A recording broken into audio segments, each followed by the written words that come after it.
It's Bradley, it's Wyatt. Man versus machine. Oh, we're in the semifinal round. Wyatt, this is so exciting. The time has come. There's always controversy every time we get into best ball season or we get into the summer. Should we be preparing for the playoffs? Should we be preparing for week 17?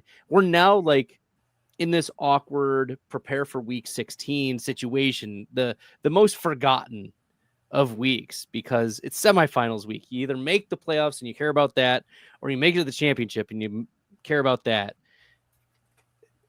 Wyatt, what do you tell the people who are just trying to get into the playoffs and they've made it to the semifinal round? Like, what are any advice you want to give these people before we get into tonight's topics? I'd say don't rest. Like, it is not over yet, you know. There are games to be won. There are edges to be grinded into this last week. You know, we're getting news every day. Rashee Rice is in concussion protocol out of nowhere. Like, you know, you got to stay on top of your game at all times to make sure you get into the finals. I mean, you don't want getting a chance to play for third place, I guess, is an okay, you know, like fall back. You know, at least you're this far. You're like, no matter what, I can play for third place. But we're here for championships. So find it in the way, make sure you're grinding all the edges to get into the championships, make all the right decisions, or as many right decisions as you can to get there. Grind, grind, grind. This is pedal to the metal, make it happen, focus. And this is where start sit decisions are of the highest stakes, because you get to play for the championship. Anything goes. Yeah. Right. Even if you're the underdog, we know how a 60-40 projected percentage, you know, you can stare at those all day. It means nothing. There's so much variance that happens. At the same time, variance is limited when you make smart and informed decisions and you listen to advice and you notice trends. And you know, right now I'm in the semifinal. I got a bye in my home league, the league I care about the most. And I have to choose between Joe Burrow, who, you know, still is playing for something, maybe pride. He's playing for pride. You Jackson Dart, who is anywhere from a top 5 to a top 10 fantasy quarterback every week. Mm-hmm. And then Jacoby Brissett, who is his floor is top 12. Yeah, can't stop scoring 20. Right. So that's the tough decisions that I'm facing going into this. And you get to start 2. And it's tough. So I'm going to be, you know, back and forth the entire time thinking about these quarterbacks. And with that in mind, we're going to be talking quarterbacks tonight. We're going to be talking about 2026, though, because there's some lack of clarity about what some of these quarterbacks situations are going to mean for their teammates, for their teams at large. Maybe there's the quarterback for that team isn't even on the roster yet. So Wyatt and I are going to dive into some quarterback situations that we're going to be monitoring for 2026. And let's kick it off with the former MVP, former Super Bowl, 3-time Super Bowl champion, Patrick Mahomes. He tears his ACL in week 15. It's just terrible. Right after the game, Andy Reid said it didn't look good. The projections right now are putting Mahomes up to the start of week 1. And a player like Mahomes, we know what his work ethic is. We know that he's got what it takes to make a solid recovery, and he's going to hit that rehab. We don't have worries about, is he going to dog it? We know what type of player and what a type of teammate he is.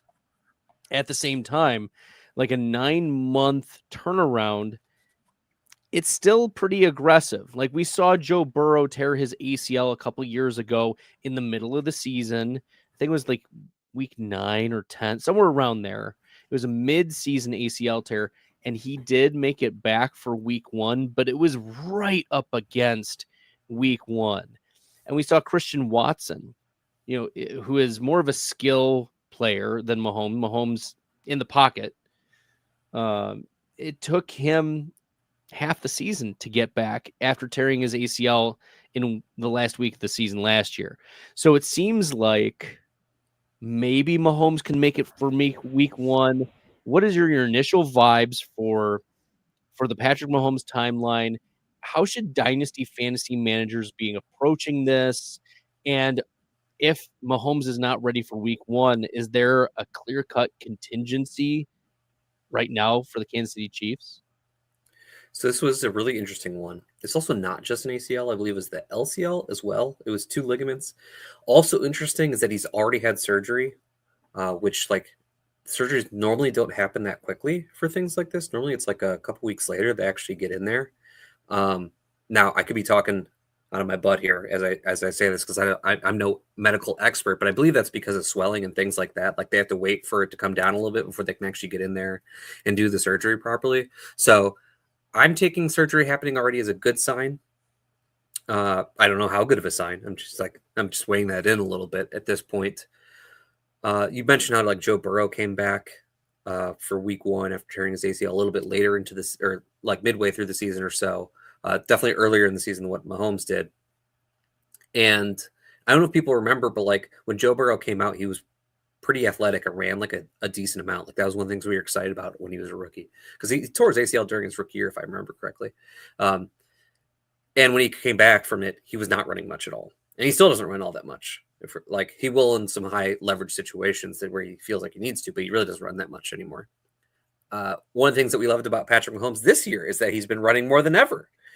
So I expect him to probably be back for week 1. I would guess that happens for a player like Mahomes. One, because like he's already into surgery, and we've seen him go into playoff games with like a detached ankle basically in the past, and like fight through that for multiple playoff weeks. We know that he's tough. We know he's motivated. Like I think he is someone who's going to make sure he can play week 1. I do think that when he comes, if he's there for week 1, like he's not going to be running nearly as much as he is this year. And that has to be weighed into any projection that he has. I do also think they're going to make sure to have a competent backup on the roster. That might still be Gardner Minshew. They might make sure he still sticks around for next year because the Chiefs are a team who are trying to win a Super Bowl every year. So they want to make sure that if Mahomes does miss any time, they can kind of stay afloat. So I'd expect them to keep someone of like Minshew's level of QB on the roster, if not him. But yeah, Mahomes back by week 1, I would expect, or I'm projecting, but I think the production is going to suffer from it for at least the beginning of the season. Yeah, you mentioned the rushing for Patrick Mahomes, career high 422 rushing yards.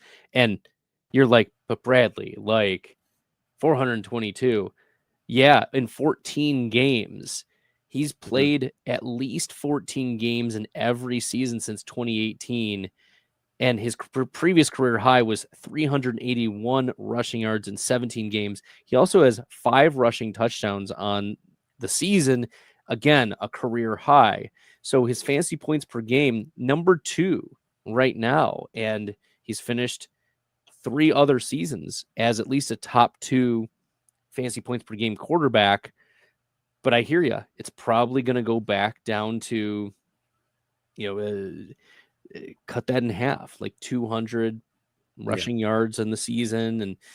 And that's definitely, the mobility is something that we monitor for a lot of these quarterbacks when they're coming back from the soft tissue issues and the knee injuries and the concerns.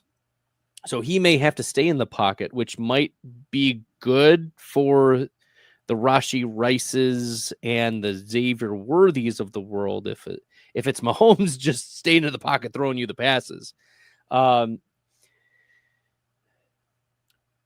Maybe as an aside, do you think Travis Kelce is on the roster in 2026? I don't think so. I mean, maybe he tries to come back because ending with a bad taste in his mouth, but he's clearly at the end of his career. He's marrying a billionaire. Like, for the love of the game, he might be back, but I don't really see why. Maybe, who knows? Who knows? Anything's on the table. I don't think he's going to. This kind of seemed like a last season for him kind of all along. So we'll see. Yeah, this was definitely a last hurrah. I mean, he hasn't had, right now he's 800 receiving yards, 5 touchdowns. He's still the tight end 5 in fantasy points per game. Yeah, I missed on Kelsey for this year for sure. Like I was like way out on Kelsey for this season, and that was very rare, very wrong. He looks better than he did last year. Yeah, he does. And he's not getting the targets because Rice is back, Worthy is there, but his yards per reception is there. He's going to get there in the air yards probably over the next or at least close to replicating that, and the touchdowns were there too. So maybe that also has to do with the lack of a running game. Like Pacheco Mhm. and Hunt just haven't gotten it done. So they've probably leaned on Kelsey a little bit more closer to the goal line. Still top 5 fantasy tight end. If he retires, yeah, marrying a billionaire, can't argue with Taylor Swift, you Yeah, know. yeah. So we'll see whether that comes to fruition for Travis Kelsey. But we also got quarterback news today as well. Not just because Mahomes, it seems like the timeline's been moving very quickly. Like they knew very quickly it was an ACL tear. They Yeah. knew very quickly that, oh, he's going to get surgery soon. Oh, they knew very quickly. Oh, yes, he's getting surgery. Oh, today we already got a tweet that he's attacking rehab. Like, Yeah. like it feels like the timeline is hurried already. But in other news today, the Miami Dolphins are benching Tua Tagovailoa in favor of Quinn Ewers. Now, I did not stay up and watch the Miami game on Monday. I had to go to bed. Wyatt, I had to sleep. And Hey, boy, I did too. I did not subject myself to it. did I not miss a lot, because Tua in that game, he did throw 2 late Darren Waller touchdowns, but yikes! It Yeah, was all garbage time. it was nightmarish. So Tua takes the seat. If he doesn't play again on the season, 20 passing touchdowns, 43 rushing yards, 67% completion, but most of those complete, like that's for reference, Patrick Mahomes this year, 62% completion. But most of those passes have gone to the Darren Wallers, Devon Achans of the world, like closer to the line of scrimmage. Without Tyreek Hill there, the yards per attempt, 6.9, that's the lowest since 2021. Mm-hmm. So you have a quarterback who's 31st in fantasy points per game, offers 0 upside in terms of rushing, and now is going to be taking a seat. The issue with Miami is a financial side. They owe him over $50 million in 2026. Wyatt, I guess I just don't get the logic of, do you just want to see what you have in Quinn Ewers? Like, how are you going to move on from Tua? That you're already like, you just want to see some young players, I guess. But I just don't see the logic of so quickly wasting, let's say, $100 million, because they're going to owe him money in 2027 as well, right? Yeah, if they cut him, the dead cap's over 100 million. It's so gross. Like, I guess cut your losses, but at the same time, like, can't you just game plan around who Tua has been the last 5-6 years? Like, who he is. So maybe that's a failure of the coach. Yeah, well, I don't know. I It's think like $100 million over 2 years. Like, which is a horrible decision made by the front office, who sure. is no longer there.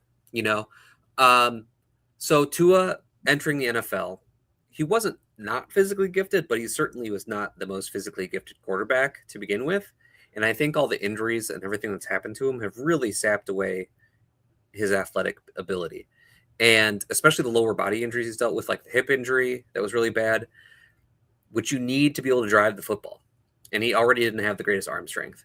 So now it's just like so obvious how little arm strength he has. Like the interception he threw against Pittsburgh was like a deep out, and he just like could not get it there. Like it was just a lame duck waiting for the cornerback to intercept it. There a few things could be happening, right? Like it could be this is the beginning of the end, and the Dolphins are going to figure out how they move on from Tua. Will a team trade for Tua and like accepts this money? I highly doubt it at this point. Will Miami just rip the cord and realize that they have to try and move forward with that dead cap and find a way to move forward? Maybe, because like I think the owners obviously have faith in Mike McDaniels because they kept him over the front office. So they could clear house and they didn't. They're keeping the coach in place. So they have to have faith in that. They know what they've done, what he's done with Tua. And I think like it's very obvious from everybody, and I would hope it's obvious from everybody inside the building that Tua is nothing without the coach at this point. The coach made Tua, right? So it's clear Mike McDaniel's talented. Tua, it just doesn't have it anymore. It could also be just the Dolphins saying this is a losing season and we're just going to find out what we have in the rookie, but it's not an indictment onto his job. We're just finding out what this player means to us because these last couple games mean nothing. I really don't think that's it. I think they're giving Quinn Ewers a legit shot to see what happens because they want to find a way to move on from Tua in some way. They can't move forward with Tua, even if he's on the roster as the most expensive backup in the league, similar to like Kirk Cousins in Atlanta, Deshaun Watson. Yeah, something like that where, all right, we can't move on from him. So he's just one of the better backups in the league for a really expensive contract. And we're going to try and find a QB, I'll say for like these last couple weeks, it makes me want to have like nothing to do with Jalen Waddle for sure anymore. But like I'm still into Waller and Achane just because they're going to get the easier targets to complete. Quinn Ewers, a reminder, this is the quarterback that we blamed why Matthew Golden and Isaiah Bond didn't have better numbers in college, is because this was their QB. But hey, look at Matthew Golden and Isaiah Bond in the NFL. Maybe it wasn't Quinn Ewers, but I think it was a little combination of both. But yeah, I imagine they're just trying to find out what they got going on with Quinn Ewers. I mean, I don't think he's the future either. I think Tua will be on the roster, but not starting. I think that's my prediction for next year. That seems fair. He knows the system. Not many other teams probably want to take a chance on a concussion-riddled history of Tua. Like, all it takes is one more hit, and then there's $75 million of non-usable player. But you hate to say it so indelicately, but the reality is that he's that close. And it's why over the last 2 seasons, he hasn't eclipsed 50 total rushing yards in either of the seasons. He's played 25 games, averaging fewer than 4 rushing yards a game. For perspective, like Mahomes was over 500. Yes. But even like looking at what Tua did earlier in his career, he was averaging nearly 10 yards per rush. And now he's like 3 point something. So clearly style play. There is zero rushing upside for Tua from a fantasy perspective. There's no reason from a dynasty perspective you should be like buying low on Tua. Like I don't even if he gets a new landing spot somewhere else, I don't see a pathway for fantasy goodness for him to crack a top 20. Yeah, I agree. So this isn't a buy low situation. This is a like your sunken cost. You're stuck with them. So you're stuck with Tua. Yeah. With a Dua. All right. Well, if you've got more Dynasty questions, you should check out the Dynasty Dominator app presented by Player Profiler. Hey, what if I told you there was a Dynasty app where you could get player lifetime values, evaluate trades, including draft picks out to 2028, compare the advanced metrics of 2 players, look up the sentiment, buy, sell, hold on players? Well, there is a mobile app that has all of that and more called the Dynasty Dominator, and it's $5 in the App Store on Google Play. This is my gift to you, the most affordable Dynasty League domination app available today. And if you already have it, the 2025 class is ready to download. Let's go! 2025 is ready to download. 2026 is loading right now. I know that the rookies are getting put, like the 2026 rookies, we're already getting the rosters set. The fast draft is already, like the rookie origins are already starting to, I hear the rumblings. Also, if you're into the fast draft streets, I got good news, inside scoop from Billy Muzio. he didn't tell me that I could tell you, but I'm going to tell you anyways.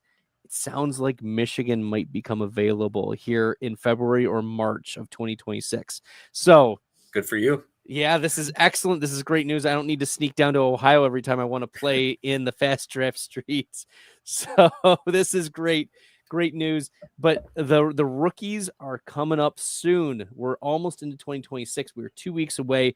Why this is a lot of fun talking about these situations, what it's going to look like for the future. And we're also thinking, a quarterback in a similar situation. Not exactly the same because Tua is not currently injured, but Kyler Murray is currently injured. Kyler on the Arizona Cardinals, and Jacoby Brissett has played very well. I mean, way better than anything that Kyler's been putting up the last couple of years. And he's been very good for fantasy. So, yes, the Cardinals have been losing, but they have holes in a lot of places. They have holes at running back. They have they need another wide receiver, it seems like, because Marvin Harrison and Michael Wilson seem to be doing pretty well, but it feels like we don't know what we're going to get. We need another third consistent receiver there. Trey McBride is a stud, but they need some help on defense and they need some offensive line. So there's other pieces. Ultimately, the answer is at quarterback. Can the Arizona Cardinals get rid of Kyler?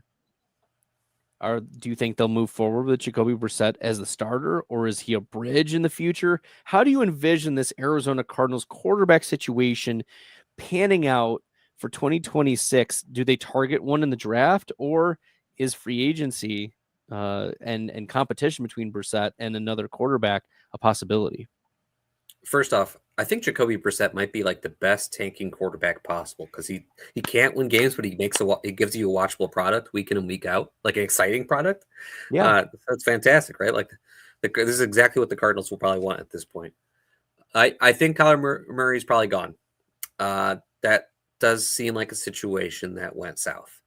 So I imagine that Kyler Murray is moving on. He's a more attractive QB than Tua, obviously. Murray definitely has his shortcomings, no pun intended.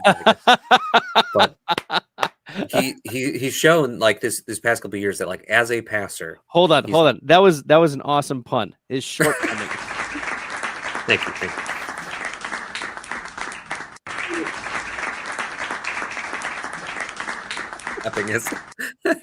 He's shown that as a passer, he's just not made enough growth during his time in the NFL. The problems he had when he was rookie are the problems he still has at this point in his career. So I imagine he's gone. What are the Cardinals going to do? I think there's a very good chance that Jacoby Brissett is their 2026 day one starter. Whether they plan for him to be like their starter all year long, I think is a different story. But he knows the system. He knew the system before getting to the Cardinals because he played with their offensive coordinator, whose name is eluding me at the moment, Drew Petzig. During his time in Cleveland. So he was already familiar with the offense. And he obviously like has some stability to the offense as long as he's the starter. The draft class for quarterbacks is not looking good. They're not really in a place to get Mendoza. So I don't think that that's going to happen. Maybe they take one later in the draft, like some sort of developmental QB. Maybe they find another developmental QB like through free agency or something like that.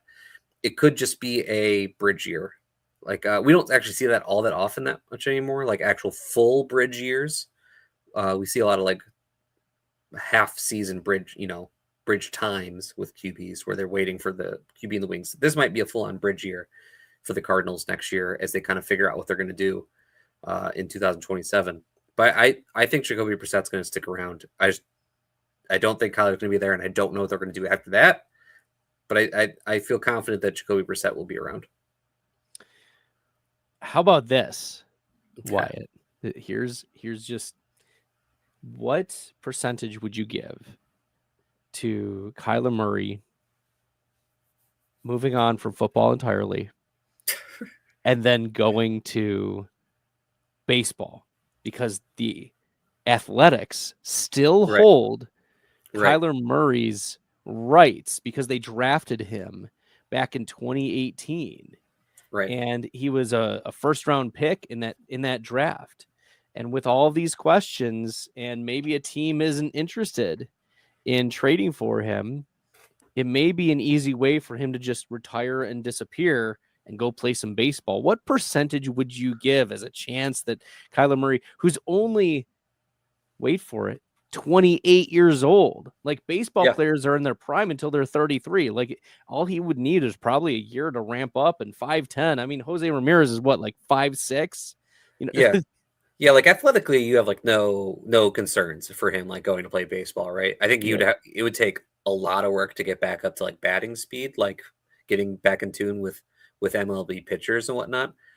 But I don't know, he might have a better chance of becoming like a Call of Duty streamer than he does going back to baseball. He's going to be a starter for somebody in 2026. I just don't know who, because like if you want to sign Kyler or trade for Kyler, you have to build your offense around his strengths. Right. He can't just go into any offense. You have to build it around what he can do. So I truly don't know like what team would be interested in that. Like I know like Vikings have been tossed out a lot, but like to me, Kevin O'Connell does not want anything to do with that. He wants like a Mac Jones, Right. So I don't know where Kyler's going to be starting, but I bet he starts somewhere because he's still like he's still a starting QB in the NFL, in my opinion. He's just a lower end starter. Maybe he goes to the Vegas Raiders. Sure. That would be cool. That's a team could very well be, a full reset going into next year, basically. So they could more or less just, let's build an offense around what Kyler can do, Bowers and Genty. Sure. There you go. Like he doesn't need to throw the ball. Yeah, he doesn't need to throw the ball far down the field. Like that's the strength. That actually fits, because I was thinking about this too. Like what team could he fit on? And like next year, we'll talk about the Jets in a second, but like the New York Jets don't have an answer at quarterback. Justin Fields, yes, he did sign a 2-year deal, but it was more so like a 1-year deal that they could get out of pretty easily. Tyrod Taylor's not the answer. They're going to be bad, so they'll probably get a quarterback. But I also, you talk about like coaching fit, like Pete Carroll, I think would fit a lot better with a Kyler Murray if Pete Carroll is still there, right? Versus an Aaron Glenn, who is just like dog mentality, like culture fit. Like the Jets signed Jeremy Ruckert to an extension today, like out of nowhere. Total locker room guy. Yeah. I don't think Kyler's a Jet. Doesn't compute for me as a fit, especially because like they kind of did this with Justin Fields already this year. Right. I feel like they might go in a different direction. I think it does make some sense with the Raiders though, because at minimum they're doing an offensive reset because they fired Chip Kelly, so they're gonna be looking for someone to run their offense. Maybe they try to find a marriage of someone to run their offense with Kyler Murray. There you go. Interesting. Very interesting. Josh Mitchell jumps in the comments and he said, goes to the Vegas Raiders, and then in 2028 maybe plays for the newly Vegas Athletics too. What do you think about that, Wyatt? That'd be fun. I'm into it. I'm here for that. Mick Vosk 21 asks about Noah Gray. So he's been stashing Noah Gray like all of us have, just at the back end of our benches. For how long has Noah Gray been waiting? It's been too long. Yeah, our hair is getting gray because of our waiting. Yeah, you gotta hold on to Noah Gray. We've seen a couple spike weeks last year from Noah Gray, even when Travis Kelce was in tow. And like there really hasn't been another tight end to push Kelce in any way. So yeah. I'm holding on to Noah Gray too. We got a crazy question. Maybe it's crazy. You ready, Wyatt? I'm ready. Mick Vask 21 from YouTube. Shout out to the family. What a lovely family there, Mick. I'm honestly leaning starting Audric Estime, the Notre Dame product, over Ashton Genty in the semis. Okay, maybe not am I crazy, Wyatt, but on a scale of 1 to 10, 10 being Crazy. How crazy is Mick? 6, 5, like, I don't know, somewhere in the middle. It's not that crazy. The Rangers have the Texans this week. Like, you know that he's going to have absolutely zero room to run. The good news for Genty is, report came out today that, like, Pete Carroll thinks that Geno Smith could start this week, which would be really good because, boy, is Kenny Pickett bad. You thought Geno Smith was bad? Look at what were Kenny Pickett's passing yards this week? 66, I think, total. Brutal stuff. So at least like Geno Smith can bring some amount of stability, like some amount of offense going on. And the Saints are on a roll. That team's honestly playing pretty well behind Tyler Shuck right now. It was weird what they did with Estime too, because we know Estime as this like 2-down grinder from college. And then they gave him like the 2-minute role in this last game and like had Evan Hull doing like the 2-down grinder stuff, which is like the exact opposite of what we know them as.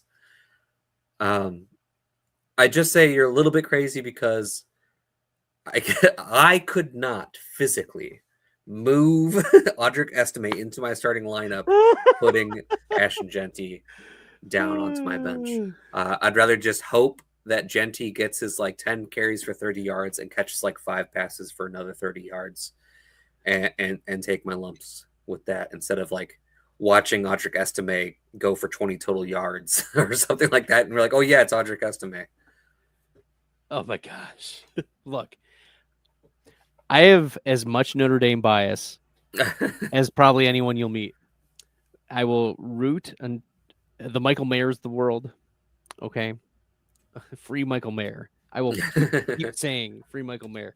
Audric Estime has been somebody that I've been following for some time, ever since he came out a couple years ago. And this was a player that I think didn't get a fair shake right off the bat. Like, he was a 5th round draft pick, and I don't think he got a fair shake. Wasn't a good landing spot in Denver, because then they immediately just went with Jaleel McLaughlin and Audric Estime. And when Peyton finds his guy, doesn't matter draft capital, doesn't matter anything. He's gone. And I don't think he got a fair shake. But his best comparable player, you mentioned it was bizarre usage for the Saints. His best on Player Profiler, Audric Estime's best comparable player is Jordan Howard. Right. If we remember the 2 down between the tackle grinder for Chicago, who turned out to be very fantasy useful for like 2 seasons. Mm-hmm. And Estime is known for his strength. He is a 77th percentile bench press. Strong dude, thick dude. He can catch passes out of the backfield, but yeah, I agree with you. It was a little surprising. I do think it's crazy because Estime's ceiling is probably Genty's floor. Right. Like the best outcome for Estime is probably Genty's worst day. Well, I don't know. Those days can be pretty bad, but I know what you're saying. Look, Genty's averaging 3.5 yards a carry, but he's also number 2 in opportunity share. Right. He's their offense outside of Brock Bowers. So, I don't think there's a world where you can start Estime. Like, mental capacity, I agree with you. The clicks just couldn't happen. I couldn't do it. All right. There are a few other questions that we have. Like, at the beginning of the season, it was believed that this would be Aaron Rodgers' final year, right? This is it. He signs a 1-year deal with Pittsburgh, and this might be his last season. He wants a swan song with Mike Tomlin. And this year, 66% completion, which is his highest since 2021. 7 yards per attempt, which is his highest since 2021. Right? His passing touchdowns, 22 through 13 games. Like, he's not a great fantasy asset, But the Steelers are doing Steeler things, right? They're doing Steeler things. It's been fine. About 6-7 games in, there was a lot of chatter of the Steelers want Aaron Rodgers back for another year. So we're a couple games away from the end of the season. Wyatt, is Aaron Rodgers going to sign one more 1-year deal with Pittsburgh? I think it's a 50-50 shot. I think the fact that looks like they're going to be making the playoffs makes it a little bit more likely. I bet that gets Aaron Rodgers juiced up a little bit. But he's such an enigma. Who knows what's going to happen once the season ends with him? I mean, yeah, it's hard for me to speculate because he's Aaron Rodgers and he's such an odd person and kind of like to the beat of his own drum there.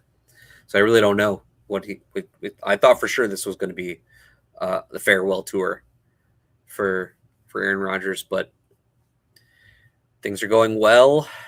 The Steelers like him. They don't really have an option after this year. They're just going to have to try and do another retread if it's not Rodgers. So they're probably trying to get him to stick around for another year while they figure things out, like what's past that. I bet Aaron Rodgers is going to like making the playoffs. Maybe I'm actually probably leading like 55. He comes back. 45, he retires. This year, Aaron Rodgers, number 7 in true passer rating. He is number 6 in completion percentage versus zone and number 6 in passer rating versus zone, which kind of fits with the type of quarterback that you have in Aaron Rodgers, who he doesn't have the arm that he used to, but it's still not like Phillip Rivers noodle arm or Peyton Manning noodle arm, right? It's not. Even at this point, Aaron Rodgers' arm is pretty good for the NFL. Right. Really. And right. It hasn't when it comes to accuracy. Off. Yeah. So he's smart. Like, he can read a defense as good as anyone in the NFL. Better. I mean, he's still got that. But, sometimes your arm betrays you when you're 41 years old. So still 6th in those completion percentage versus zone, 6th in pass rating versus zone. His protection has been very good this year. He's number 3 in protection rate. So he's been getting the offensive line support, and the supporting cast efficiency is number 6. So like the pieces around him have been helpful. The Washingtons and the Jonnu Smiths and the Freiermuths and the Warrens and the Gainwells, like all of those pieces of an Arthur Smith offense, which like they're separate by themselves, don't make sense. But then you add like a Cordarrelle Patterson to the mix and you have an offense that works. And your DK Metcalf does DK Metcalf things. He gets 3 for 55 and a touchdown. Like that's it. So, but it's working in this ecosystem in where I don't think in other places it would be as efficient. So if they keep all that supporting cast around him, I could see him running back. I think it's higher. I think it's more like 70% that he comes back. I look, it can't be like 90% until he signs a contract. But yeah, I think that it's trending toward him returning for 2026. I will just note that I think the offensive line stuff's a little bit misleading just because he gets rid of the ball so quick. It's like the offensive line doesn't even have a chance to give up pressure because Aaron Rodgers refuses to get hit at this point in his career. So the ball has come out real fast, even if it's just a check down. That's why Kenny Gainwell has become a straight up RB2, even while playing with a healthy Jaylen Warren, is because Aaron Rodgers is getting rid of that ball real quick. Absolutely. We've got a question in the chat. Good evening, guys. Better quarterback start this week. Bo Nix, Aaron Rodgers, or JJ McCarthy? Bo Nix for me. Yeah, Bo Nix as well. McCarthy has an interesting matchup, but this actually, I think, gives a segue into a conversation about JJ McCarthy because I mean, I think we've talked about this before, Wyatt, but JJ McCarthy I would feel better about him returning to Minnesota or being the starter for Minnesota in 2026 if he was propping up Justin Jefferson and Jordan Addison instead of these multi-touchdown games to Josh Oliver or multi-touchdown games to Jim Naylor, right? Yeah. That I would feel better about his prospects because that there's clearly something off between him and who are supposed to be the stars on this team. Like he's more comfortable with the reads of the guys who are not being covered or been giving attention. So that's what it's signaling to me. I'm feeling like the vibes for this are just very negative, even though he did put up a 3 touchdown performance. He had 2 passing and 1 rushing last week against Dallas. But again, it's Dallas. You know, you're going to get into shootouts as well. So I'm not buying that JJ McCarthy is back at this point, and it's trending toward like, yeah, I think O'Connell should be looking in the Mac Jones under the Mac Jones stone, if you will, and trying to see if can we push JJ McCarthy? Can we find another option? Like maybe the offensive line scare at the beginning of the year really did like mess with him. I don't know, but he just looked jittery since week 1 and getting hit. It just hasn't looked good. Wyatt, what's your take on this? I hate to give this answer, but I'm going to say to be decided because I think a few weeks ago, I thought it was quite obvious that they were moving on from JJ McCarthy in some way. He was probably still going to be on the roster, but not their starter. Right. But he's has turned things around a little bit. Like he's still not very good. I think the box score numbers look better than what the play has actually been for JJ McCarthy. But he's absolutely better than what he's been. So it's kind of like, how does he finish up these last few games of the season? I think will really kind of tell us what's going to happen for him and the Vikings in 2026. If it looks like he's continuing to improve, I would imagine they just keep going with him. You know, they've got a lot invested in him. They probably wanted him. He knows the system. Well, knows the system. I don't think he knows the system that well, but you know what I mean? Like he's been in the system. So instead of like going to a different QB who has to then learn the system, you know, I could see them just wanting to keep him around. If it's still pretty shaky, I would expect them to look at other options, at least find someone to give him a battle in training camp, and we'll see. Halfway through the season, I was saying they should be trading for Mac Jones because I think Mac Jones, and I kind of already mentioned it, I think he's like perfect for Kevin O'Connell. I think he would run that offense very well. He's just like he's like the Charizard version of Nick Mullins, and we saw Nick Mullins throwing like 400-yard games for the Vikings. Yes. I think Mac Jones could do very well. Charizard version. I love it. That's excellent. Charizard Nick Mullins. All right. Hey, Nick Crumb. There's the title for the podcast. Charizard Nick Mullins. Yeah, so we'll see. To be decided. This is excellent. One side note for y'all. If you haven't seen the Tom Pelissero tweet that came out 4 hours ago, there was an official stat correction. What have you heard about this? I have not. So there was an official stat correction that could impact your fantasy score from months ago. What? Bears quarterback Caleb Williams is now officially credited with a fumble recovery, and a rush for 0 yards, not -5, on the last play of the third quarter in week 6. So, at Jam Guerin on X said, "Hey, am I a playoff team now? I missed out on a tiebreaker, but this win would put me in the playoffs." So we've found now, given that there have been 2 stat corrections, one was the Caleb Williams one, and then another had to do with Phillip Rivers. There was a Phillip Rivers retroactive stat correction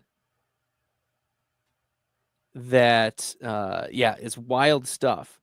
Phillip Rivers was credited with a fumble recovery and a rush of 0 yards, not -5, on a fourth quarter play in Seattle.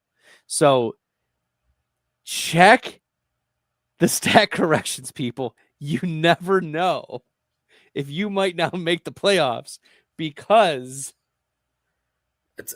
why did it take them so long to fix the one for Caleb?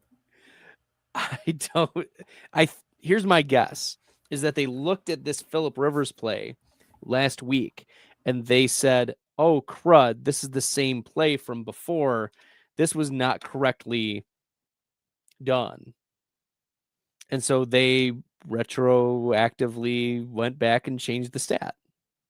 I'll be honest. If I'm the commissioner of a league where that situation happens, where another person should be in the playoffs, I would be like, sorry, bud, but call the NFL if you've got a problem. I'm not going back. We're in the semis. Like, what would you have done differently if you were in the playoffs for this matchup? I can't even say, oh, based on your score in the first week of the playoffs when that you weren't in, if you would have beaten the person that you should have faced, I'm going to move you forward to the semifinals. I can't say that because I don't know what actions would have happened differently if you knew that you were in the playoffs. That's an interesting question because I would say it depends on the league. Like if it is one that requires any meaningful transactions. So for instance, like teams that still are active on the, like a very active dynasty league, I think that it would be appropriate to make that change. But if you have guys who are checked out or aren't playing the waiver wire, or like teams that are eliminated aren't doing that, like especially in a redraft league, I don't think that you should go back because there's significant chance that those people, had they been in it, would have been more active, or there would have been a change in competition or strategy, etc. But and then best ball leagues too. Like if it is a best ball league, then definitely best ball leagues. You fix it should fix the points on their roster and everything should be fine. I could see like a dynasty league where, let's say you have a toilet bowl to figure out like a consolation bracket or some sort to figure out like draft picks for the next year. So everybody's still saying their lineup, trying their hardest week in week out. You could be like, all right, you set the lineup you would have even if you were in the playoffs or not. We can kind of fix this, but anywhere where there could be any chance that that person would act differently because they were in the playoffs, how do you go back and reverse it? Because you don't know what would have happened. I hear you. Interesting things happening in fantasy, like not just analysis, but also strategy. Wyatt and I bringing it to you here on Wednesday night. Make sure you're following Wyatt at WyattB_FF. Make sure you're following Bradley here at FF Stalder. We've come to you every Wednesday. We're going to be taking a couple weeks off for the holidays. We hope that all of you are crushing it in your semifinals, in your finals. If you got questions, send us tweets, send us DMs. We love answering for you. Wyatt and I have been crushing it in the Fantasy Pros Expert Contest this year. So make sure we're bringing you the best. We're bringing you the best advice that you can get. So make sure you're checking us out. We thank you so much for checking us out tonight. Smash the subscribe button, hit the like. Till next time, good luck in the fantasy football streets, everybody.